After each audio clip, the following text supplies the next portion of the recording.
Ethan got out of bed, the California sun breaking the stillness of the room like a noisy intruder. Another day. His routine swallowed him like a black hole. Soon, he'd be wearing the same gray suit, inside the same elevator packed with familiar faces he barely acknowledged. He had worked at the same marketing company for 10 years, a swamp of spreadsheets and meetings that drained his soul drop by drop.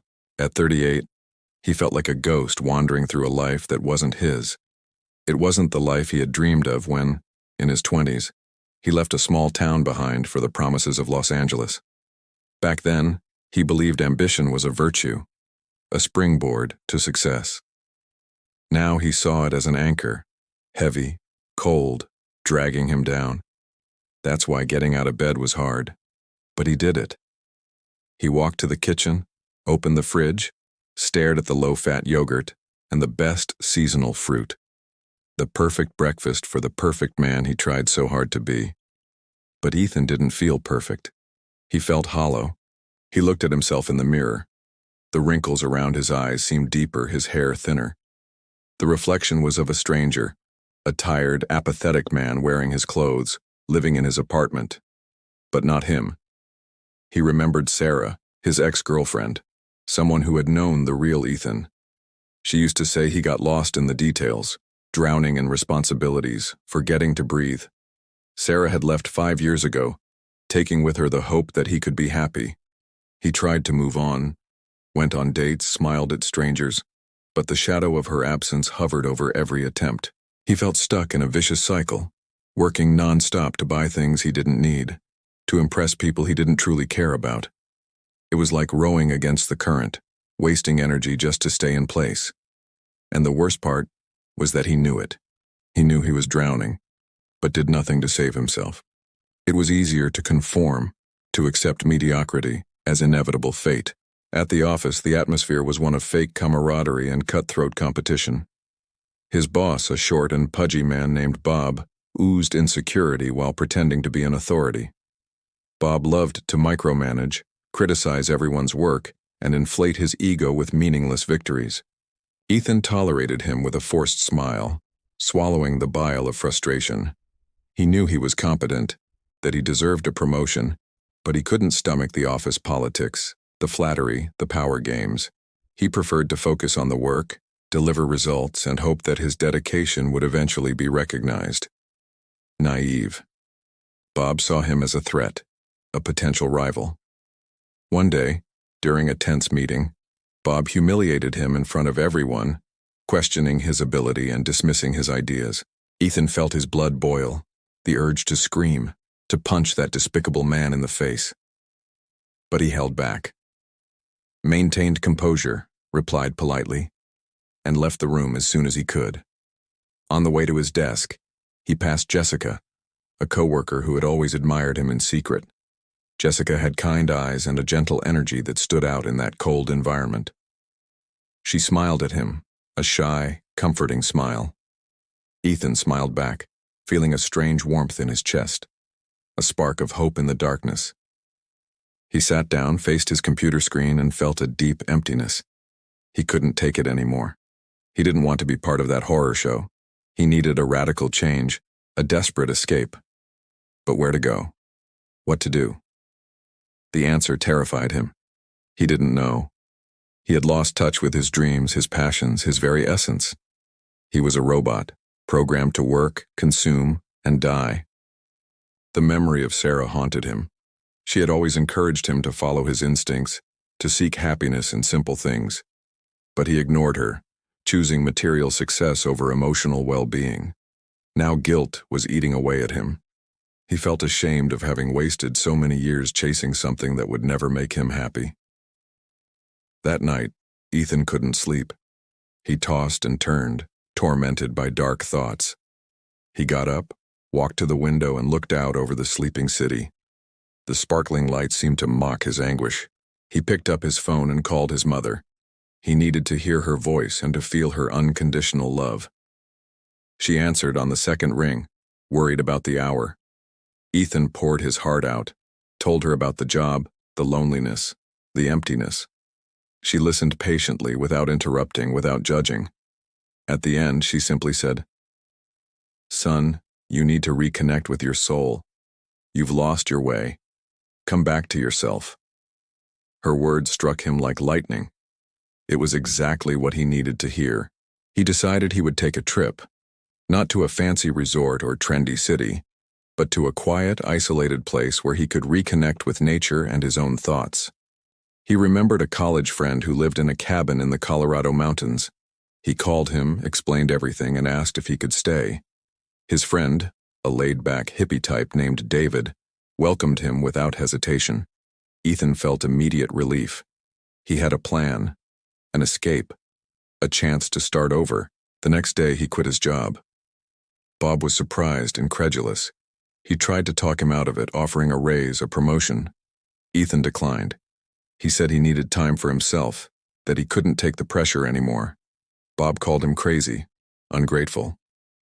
Ethan ignored the insults and walked out of the room with a smile on his face.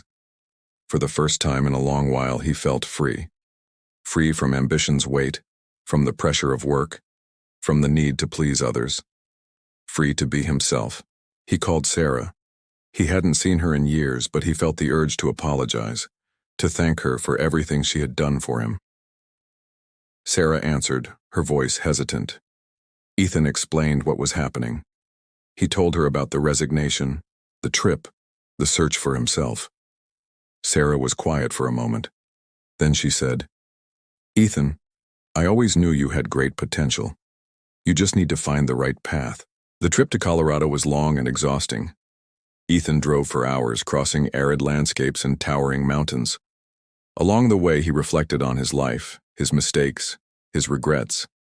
He realized that even while living selfishly deep down, he had spent most of his time chasing other people's approval.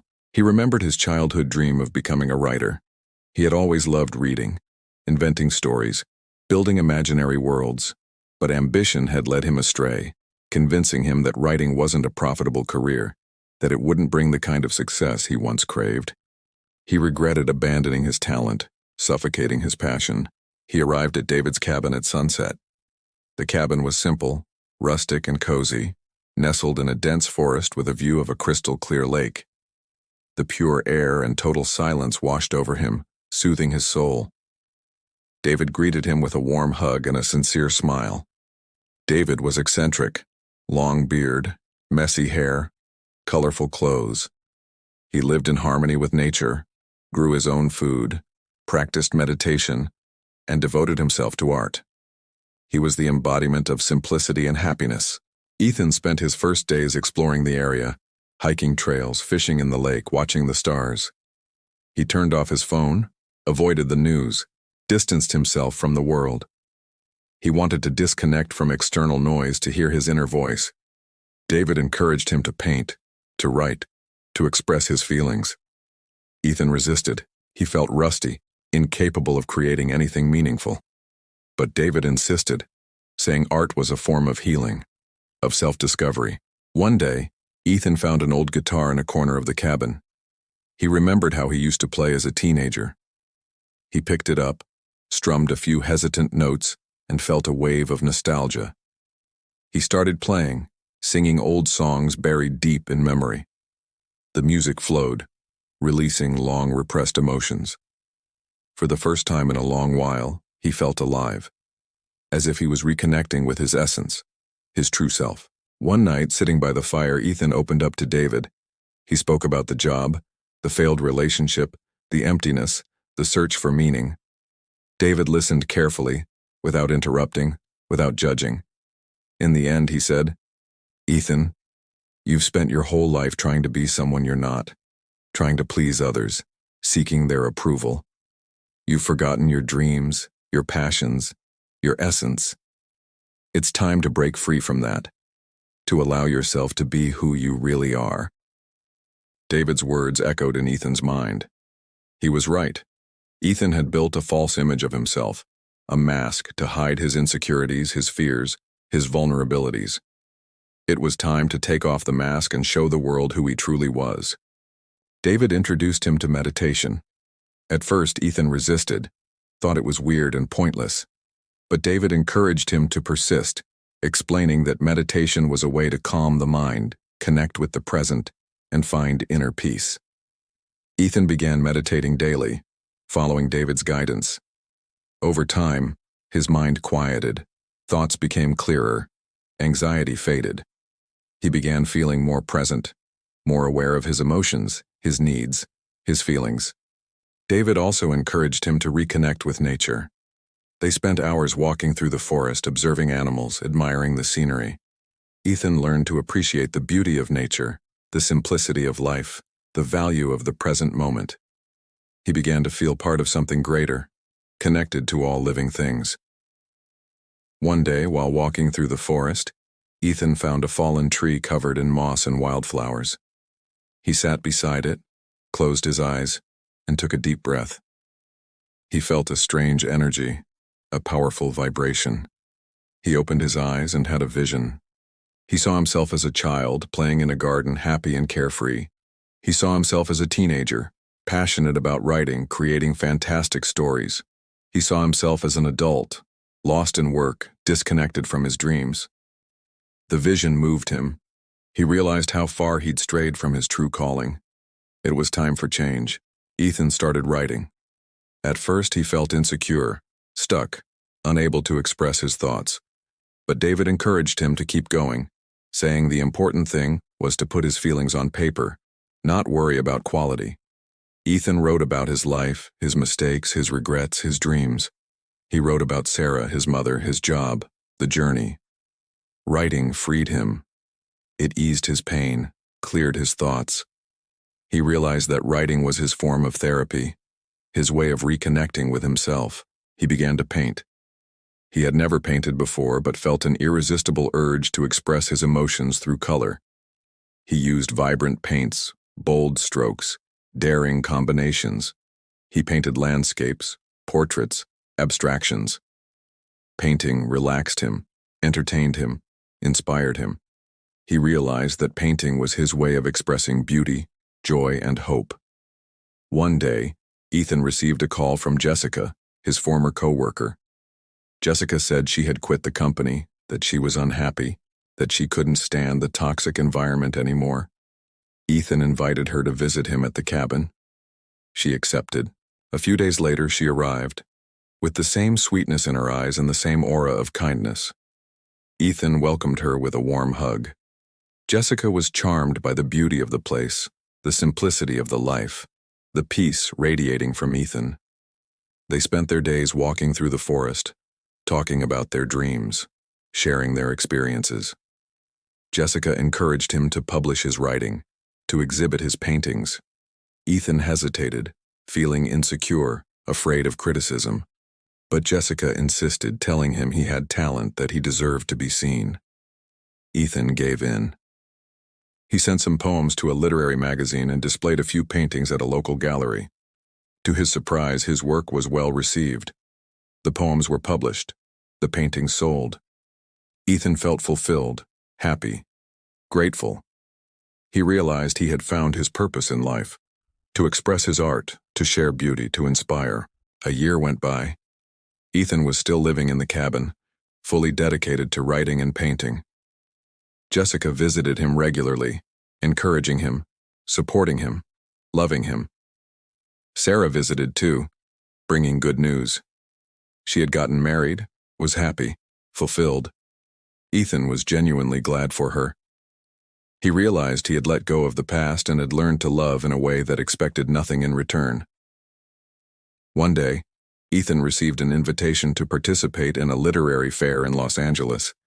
He hesitated, feeling distant from the city, from the noise, the superficiality, but Jessica convinced him to go, saying it was a chance to share his work, to meet other artists, to reconnect in a new way with the world that had once been his home.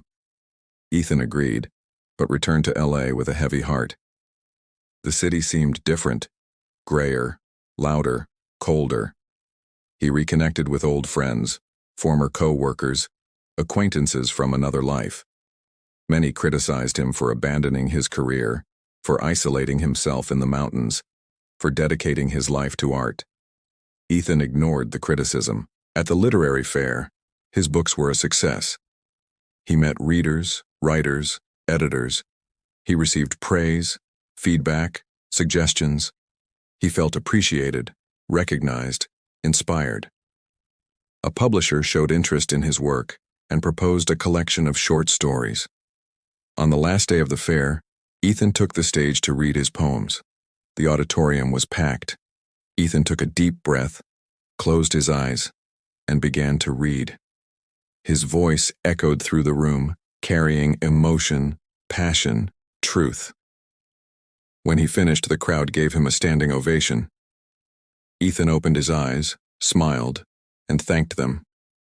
He felt whole, accomplished, happy. He realized he had found his place in the world, had reconnected with his soul, had broken free from the chains of the past. He knew the road ahead would still be challenging, but he was ready to walk it. He had art, he had love, he had hope. And that was enough. Ethan returned to the cabin with a light heart and a mind full of ideas. Jessica was waiting for him with a radiant smile. They embraced for a long time, sealing the love that bound them together. Ethan began writing his short story collection, drawing inspiration from the landscapes, the people, and the experiences that had shaped him. The words flowed naturally, as if they had just been waiting to be set free. Jessica helped with editing, proofreading, and promotion. Together, they were an unstoppable team. One day, Ethan received a letter from his mother. She wrote that she was sick, that she needed care, that she missed him. Ethan grew worried. He decided to return to his hometown to take care of her. Jessica went with him. When they arrived, they reunited with family, friends, neighbors. Ethan took care of his mother with love, patience, and dedication. She was overjoyed by her son's presence, by Jessica's kindness.